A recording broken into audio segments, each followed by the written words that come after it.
What up, fellas? I hope y'all are all doing well out there today. This is day number 5 of our guys' devotionals on YouTube. I'm really glad that y'all are sticking around for this, and we're going to be continuing our topic on love. Today's subtopic is going to be loving your enemies. And I wanted to do this on day 5, and I also want to do this on day 6. This is going to be a two-parter. And the reason for this is because loving your enemies was probably the biggest hurdle I had with love in the sense of biblical love. I want to go and read this passage and kind of give some wisdom, as the name says, on this idea of loving the people who do you wrong. And so on the first day, I want to do strictly biblical. I want to see what Jesus has to say on this topic. But also I want to do on day 6, and that is practical. I want us to see how this can be acted out in the real world. Wow, that's hard to say. Real world. And see what we can do to imitate that Christian love that we are supposed to do for the people who might be our enemies. And so today, strictly, this is going to be biblical. So we're going to be Matthew chapter 5, verses 43 through 44. So if you have your Bibles, or if you look at the screen, it will be on there too.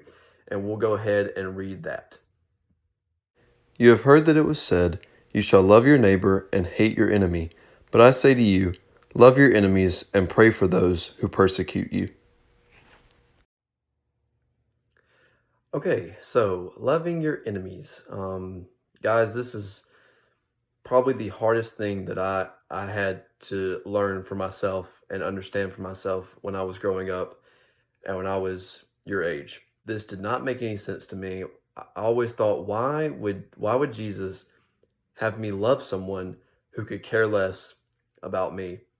And it it took a very long time, and it made me feel like I was weak, in a sense, when I was first learning this. It made me feel like, why, if they come up and they say something crazy to me, why can I not, defend myself? Why can I not be able to give it right back to them? And was I just gonna have to back down each time and just seem weak and like let them do whatever they wanted, or say whatever they wanted? And I want to say that there's a difference between being weak and being strong in the faith, which leads you to love that person. And that's what we're going to be focusing on today. It's not that we're weak.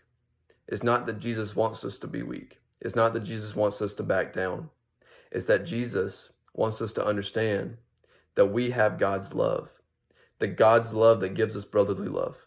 The God's love that gives us family love. And the God's love that even allows us to love the people that will do us wrong.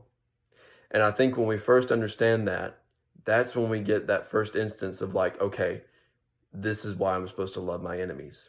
And it's not because you're weak. It's not because Jesus wants you to back down and Jesus wants you to be weak. It's that he wants you to be strong in the faith. He wants you to be strong in the fact that you understand that you have something higher, and that everybody is God's creation, and that you should love God's creation. And so I really hope that this might answer a few of those questions. I don't know if any of y'all are out there that are like me, but I know from a guy's perspective, especially, if a girl is around in my life, if somebody came up talking crazy to me, my first reaction would be like, don't talk to me like that. But I think that there's something to be learned here, and there's something that we should take for ourselves, to know that we do not need to retaliate each and every time because we have something higher. And so I hope that y'all have been staying around. I hope that y'all learned something, maybe just a little bit from these videos, and they just might be a pick me up through your day. And I hope you have a good rest of your day, guys. I'll see y'all tomorrow.